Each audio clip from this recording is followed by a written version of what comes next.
Hey, Shalom. I want to start off by giving all praises unto Yahweh, Bahashem, Yahweh Shai, Bahashem, Rachah HaKodash. Double honor to our apostles who are elders who rule well. Blessings and salutations to you brothers out there teaching and enduring truth and sincerity. This Rob Amaf at the Nebraska camp. This is GMS NE Fort Nebraska. So I was just going over, came across a couple things, but getting straight to it, just your posterity, your the importance of handing down, riches and lineage. So I was watching this one show, social media, and they had a black couple, a white couple, and an interracial couple, and they was talking about relationships before marriage, and pretty much their stock, and what should they do with it within a new marriage. So if you was married to a baseball player or a rich person, and you divorced him, you got all this alimony, you got paid, male or female, whatever, and what the male worked up for whatever he had, and then they separated, and he kept what he had, and he has what he has, right? Now going into this new marriage, okay, they was asking, well, how do you transfer that over to the new family?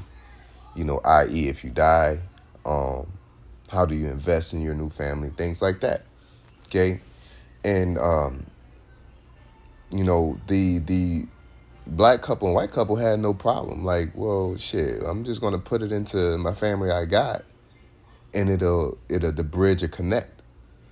Jake, with the interracial couple, is a black male and an Edomite female, or Israelite male, Edomite female. And they asked them, and the Jake said, yeah, man, I'll put everything. I trust her, she'll take care of my kids, do this, do that. But they asked, the Edomite woman, Edomite was like, nah, whatever that had to do with my kids and them and what I built with them is for them. And whatever I build with him, that's what we build together. So she is cutting off her posterity and keeping it connected to her side of her race. Okay? Now, this discussion, statement, everything that's being brought out goes deeper than just financial. But the reason why this is lesson worthy is because the society we're in now, especially our race of people, they choose marriage and they find love based off of financial success, based off of living prestigiously. Okay? Now, comparing that with our customs, then there's a difference. Okay? Now, one can argue, oh, that don't make no sense. It's the old times. The modern way is very destructive for many reasons. Okay? And that's why it's lesson worthy, because the construct that the Lord set up was for so that you can continually properly pass things down and increase them and solidify them and hedge, reassure your hedge, if that makes sense. So if you are a person that built up you bought some land, okay, Abraham style, right?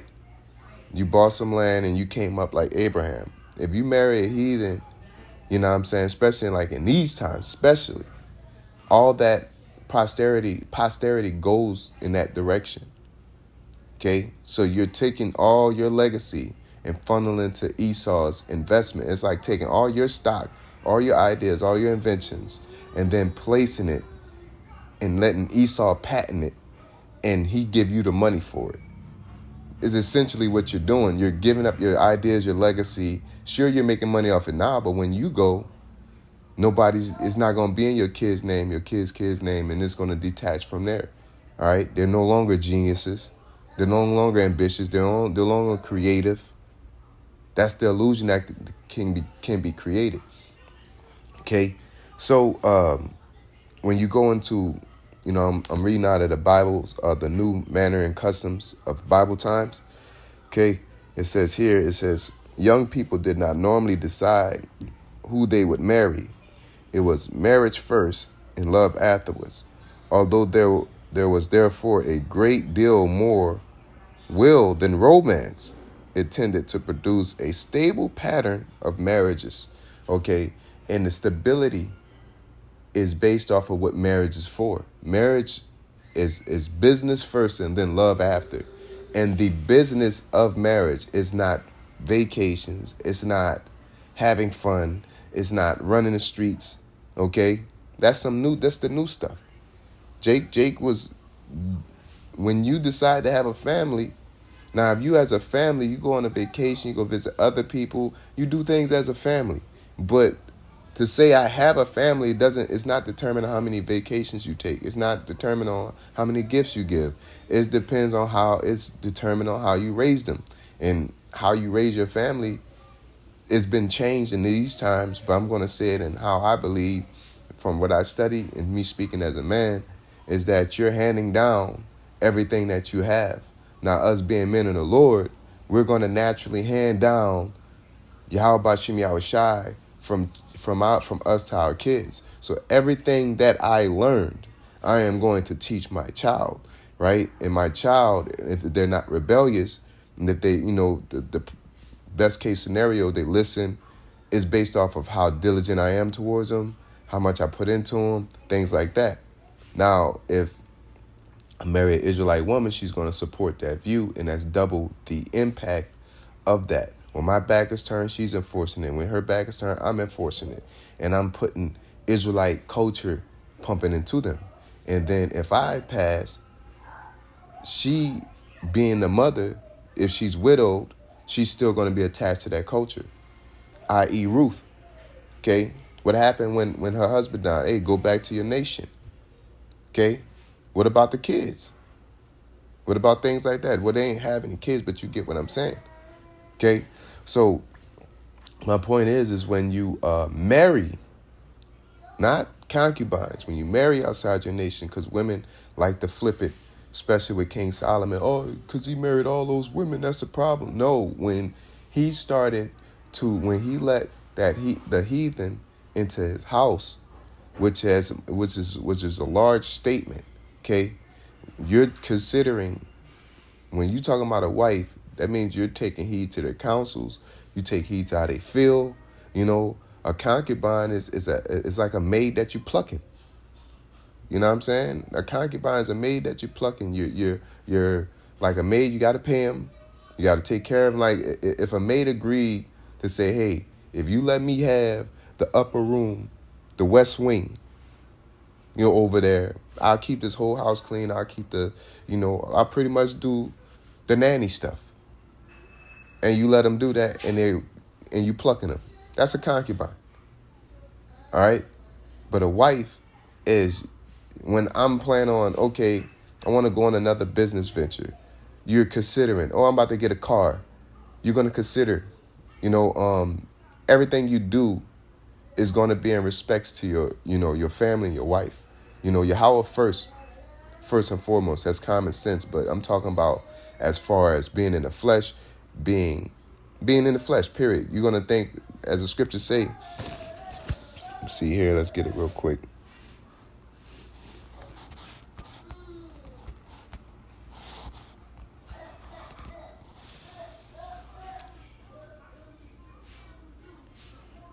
So in 1 Corinthians 7:33, it says, we'll go to 7:32. It says, "But I would have you without carefulness. He that is unmarried careth for the things that belong to the Lord, how he may please the Lord. But he that is unmarried careth for the things that are of the world, how he may please his wife." You see? So when you have a wife, you're going to seek to please her. All right? A concubine, like a side chick. It ain't tripping. But it's been made wicked on this side, because side chicks are just, you pull up, you lay with them. She could be laying with any kind of nigga. She's what I'm saying, a lot of things that's relative. Like, they're not under your wing, so they're not under your guidance. They probably be into all kind of madness or whatever, and it don't bother you because that ain't your woman. But your woman can't go outside any kind of way. Your side chick, it's like, all right, whatever. If something happened to you, that's on you. And there's proof in that when David, all right, when David was kicked out or pushed out by Absalom, all right.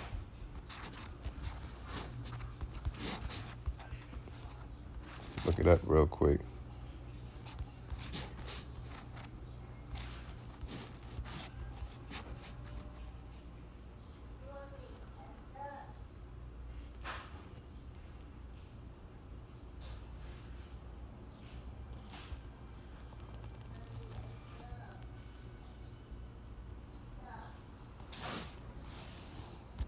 So when you go into we're gonna go into 2 Samuel 16 and 21. It says here,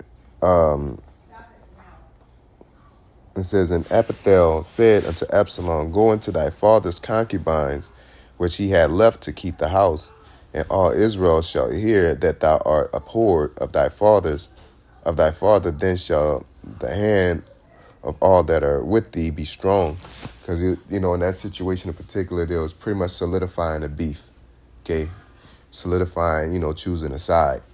But in that situation, the point is that King David left his concubines, like, remember I said they're like maize that you're plucking. He left them to tend to the house, and he took his wives. Okay, you know what I'm saying?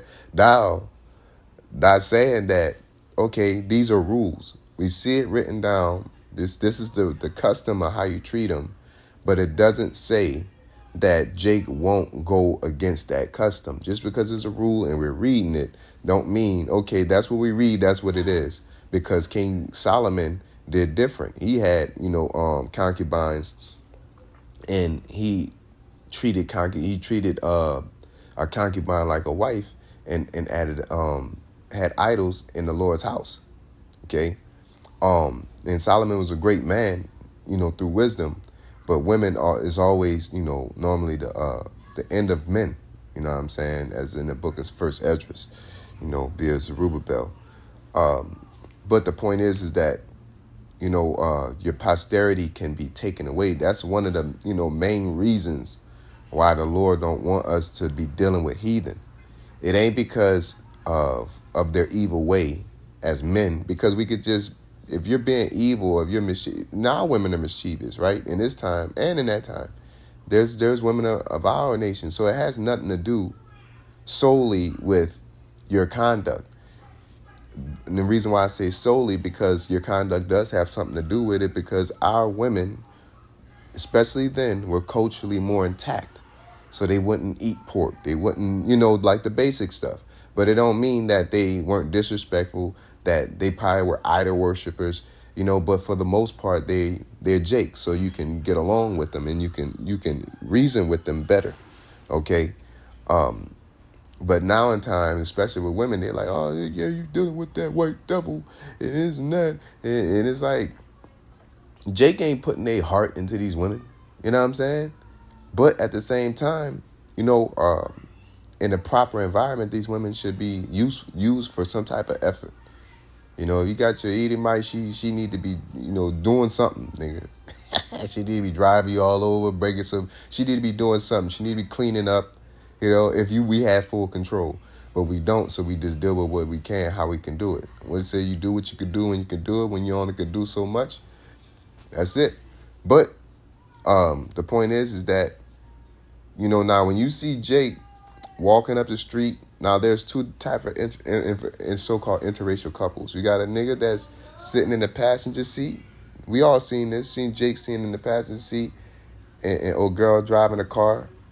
You know what I'm saying? He got the seat cocked all the way back. She up on the steering wheel.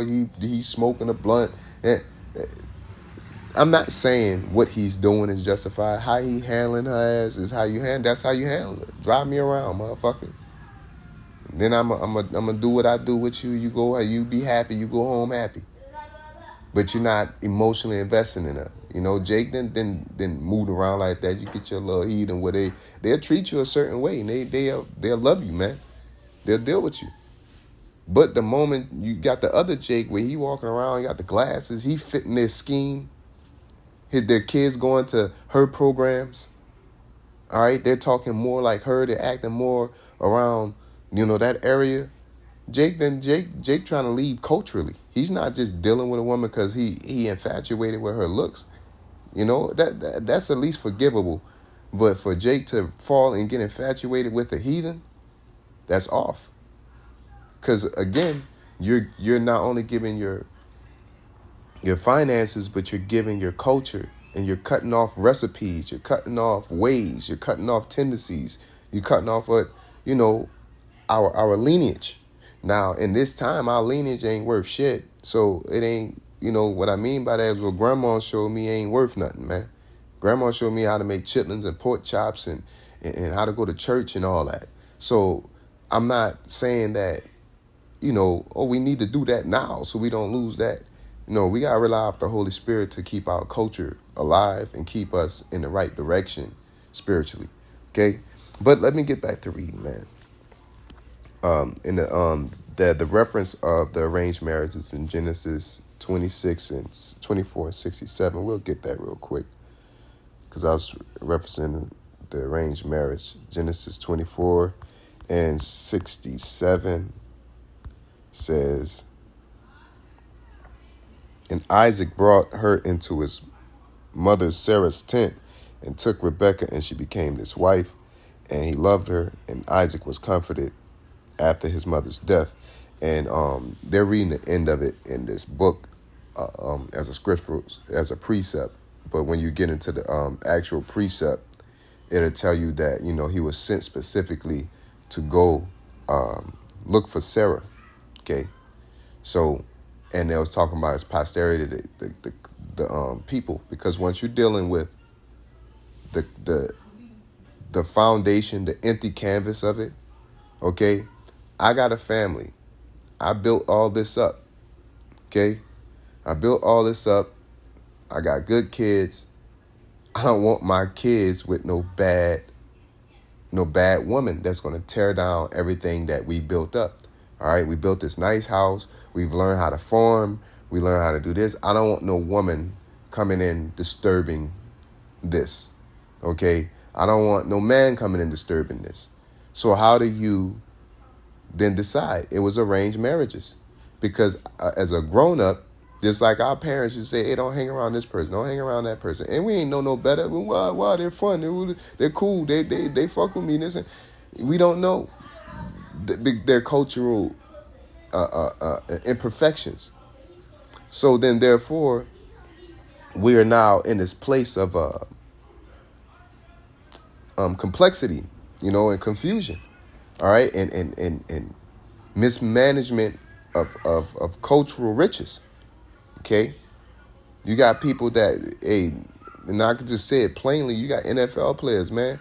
A lot of that money is going back to Esau because they married Edomites, and then RG3, for example.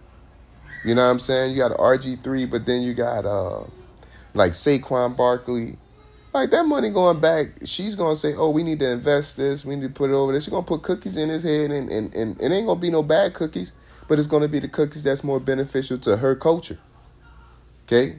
He ain't going to go and take that money and go into no impoverished neighborhood, impoverished Jake neighborhood. He's not going to invest into, no schools like that, or if they may do it, but that deeply hinders that.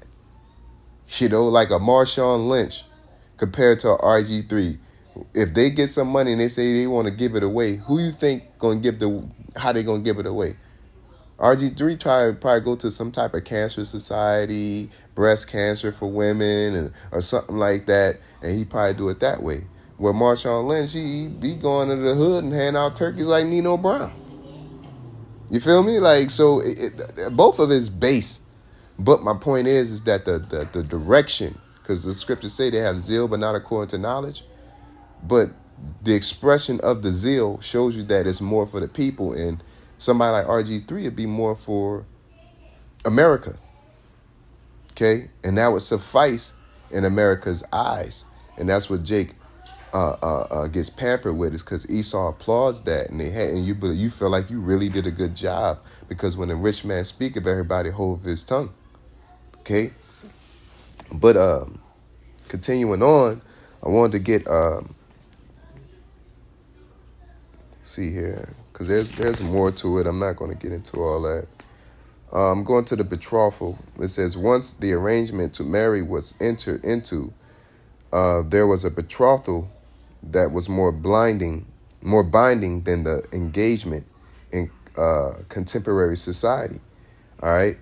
A man who was betrothed to a woman, even though not yet married, was exempted from military service, Deuteronomy 20:7. If a girl was already betrothed and was raped by another man, she could not become another man's wife, and would normally be the case, and as would normally be the case, Deuteronomy 22:28. Even Esau knows that, because she already belonged to her husband. To be such violation involved the death penalty, Deuteronomy 22:23-27. Okay, so it's telling you that's a different. I'm not even gonna open that can of worms, bro. But it says the former words of the betrothal were probably those spoken by Saul when Michal and David were betrothed. You shall be my son-in-law. It's 1 Samuel 18:22. The betrothal could be broken only by a legal transaction, in effect a divorce, and the ground for such termination was adultery. Okay, because a betrothal was just as strong, as more binding than the marriage. But what consummates marriage, or what confirms marriage? Sex. Okay, Isaac entered the tent of Sarah, and she became his wife. Okay, but they were betrothed, so they already was. It's the mission's already agreed. It's like, if you and your wife agree to do something, it ain't done until it's actually done. But the agreement to it is going to lead to expectations. Okay? Just like if you tell your woman that you want some food, by the time you come back and then she says okay, then now that is expected. That is more binding to you just actually getting up and having to cook the food, because now you say you're going to do it, so now you have to do it. Right? So y'all betrothed, y'all got to get married. Ain't no like, oh, y'all got potential, y'all might. No, it's y'all got to do it. And if y'all like each other, y'all got to do it. We agreed to it. All right? So it's way more binding, i.e. Joseph and Mary. Okay? He wanted to put her away privately. Okay? Much more binding. All right? So that goes into the so-called grape doctrine and all that. All that should be explained. Jake should need to just really go into history, okay? But to be betrothed, is as it says, it's way more binding, which is very prevalent, man. Very prevalent. Should give a lot of understanding to the grape doctrine, to the Joseph and Mary situation, to a lot of things, man. You can't sit here and court a woman and deal with her and then get her and then leave her, because that's off. All right. You don't want to be that guy. There's a certain standard that needs to be utilized. Okay? And Jake is just not following it because they're seeking out new inventions. So getting back to what I was getting on is that when we go into the book of Tobit in itself, okay? We go into the book of Tobit. It says, let's see here.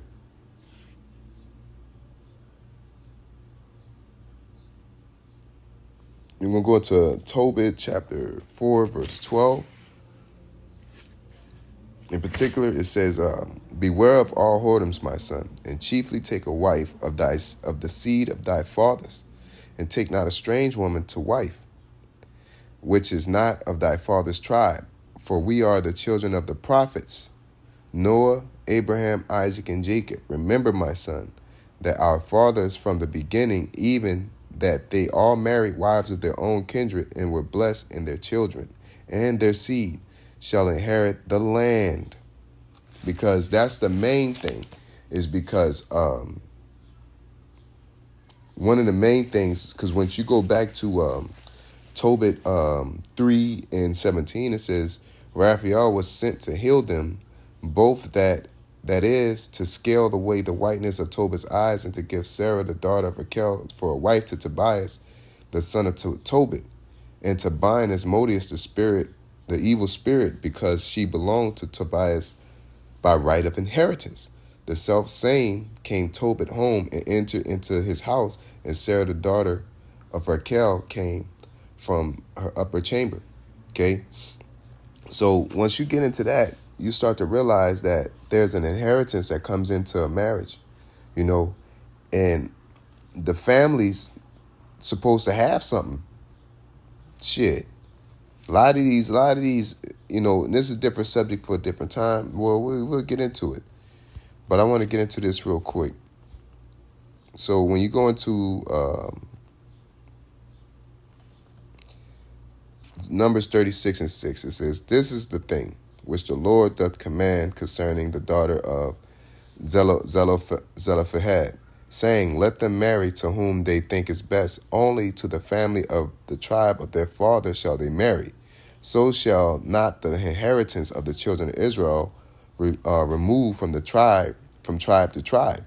So even marrying outside of your tribe wasn't smart, because your inheritance, because in this situation, this is a very key situation. Really, this is the center of understanding to what I'm bringing out, is because these daughters, their fathers went to war and died, and they was giving out land, and the men would take the land, and they end up giving the land to the daughters because that was their father's inheritance.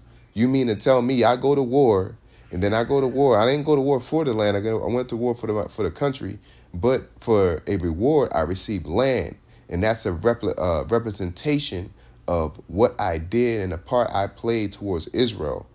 And you mean to tell me that I gotta disperse, don't marry. If you marry, then that land gets taken away. All that history is taken away. All those riches, all that work is scratched off the ground zero. And Esau does that to this day. He teaches our people to raise your kids, start over. Everybody I don't want to be like my dad. I want to pay my own way. I want to pay my own way. I want to beat my own path. I want to do my own thing. They think this is a fucking cool thing because they're watching these movies and all that, when you're supposed to be continuing in your posterity. You're supposed to be continuing in the legacy. Our fathers was prophets. Our fathers' fathers was prophets. Can a person sit like the Boca J? Can you sit there and whatever your last name is, if it's Stooges, nigga, the Bartholomews, whatever, can you say us Bartholomews do this as a tribe of people? Us Stooges, we're known for this. That don't exist anymore. Why? Because Esau has mangled the poor's posterity. So therefore, there's no stacking. Okay? If I take a coaster and it's 10 coasters, you stack them up, it's going to stack up high as hell. But if you lay them side to side, it's going to be flat. Okay? It ain't going to have no height to it. So how can you build if you build and you work your ass off as a man to establish yourself morally, to establish your ideas, your principles, your way of life, and your financial and economic situation. And I have a child and I say, you know what? Do your own thing. That don't make no fucking sense. Okay? Every boxer that is like phenomenal, I'm talking about phenomenal, is normally because their fathers raised them, or they had some type of father figure to instill that legacy into them. They didn't just beat their own path, because when you beat your own path, you got to learn. And instead of being told, that's like working with no trainer. It's like going to work and touching on a machine and you don't know nothing about it. It's going to take you about a year till you figure out how to run that machine properly. You'll know the fuck out that machine though, but it'll take you a year, compared to if you had somebody that's been there for a year and they tell you everything that they've been through and you get on that machine, you're going to start off faster. That's the whole point. And Jake is constantly cutting off their posterity by either trying to beat their own path or, making covenants. Okay? Because it tells you that in Isaiah chapter 30, that they took a covering, but not of my spirit, and the covering that represented of a covenant. Our people took the covenant being clothed with the heathen, being clothed with Babylon. And the Lord said he considered that fornication, and he turned his back on backsliding Israel. Jeremiah chapter 3. Okay? They played the harlot. Why? How can you play a harlot with the Most High? By not going against his ways, by going against his counsels. You go against his counsels, going against his covenant. Covenant is representative of what? A contract, marriage. Okay? So when we sit there and try to beat our own path in life, we try to beat our own path with family, we try to beat our own path, you're going to make it hard for yourself. And you're really going to fail when it comes to life. Because now you're trying to figure out how to raise your child when there's a Bible that tells you how to do that. Now you're trying to figure out how to treat other people when there's a Bible to tell you how to do that. You know what I'm saying? So now you sitting there befriending a heathen thinking, oh man, based off of what I know, this is what should happen. And it don't happen like that. Now you learn something new. Don't trust them in their demographic. But that's 5 years, 7 years, 10 years of life taken away from you when you could have learned that from year fucking one. Day one. All you have to do is pop open the Bible and study. Okay? That's the thing that when you're marrying outside your race, you're, again, from spiritual to physical, you're starting over. You're taking a big risk of starting over or also building on somebody else's wall.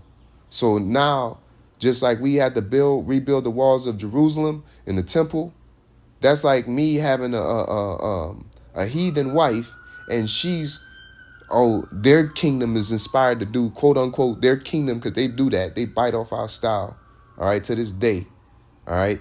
But their kingdom needs walls in the temple now. Now I got to go over there and help her. No, bro, you over here. You're doing what I do. And if you don't got a strong mind, that woman could pull you over there. Okay? That's why you don't wife them, because when you wife them, it's not just the act, it's a mentality that you're taking on. You really believe in this woman. You really love her, so her ups and downs is important to you. That's the thing. That's the thing we have to understand. Like, we can't just sit here and just do what we want. You can't just sit here and break the rules and then make your own reason up to why you break them.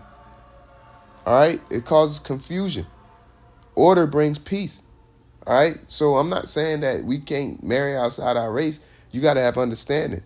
If you're not supposed to do it, but Samson did it, Moses did it, all right? And they weren't destroyed by Yahweh Shem Yahushai. Not only that, they were defended.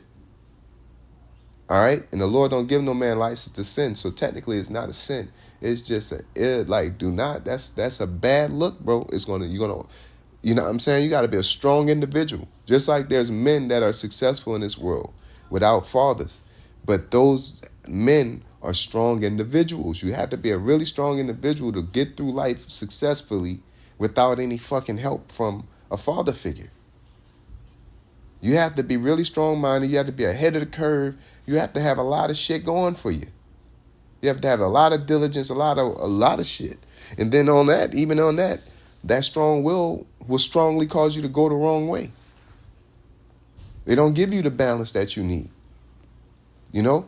So, yeah, I just wanted to bring that out because I thought it was important handing down our legacy, just like our elders. Our elders ain't sitting here, learned all this, and then, Esau offers them some money or offers them a position, a TV network, where it's more feasible for them to do what they want to do, but they're not going to be giving it to the demographic that they're intending to give it to.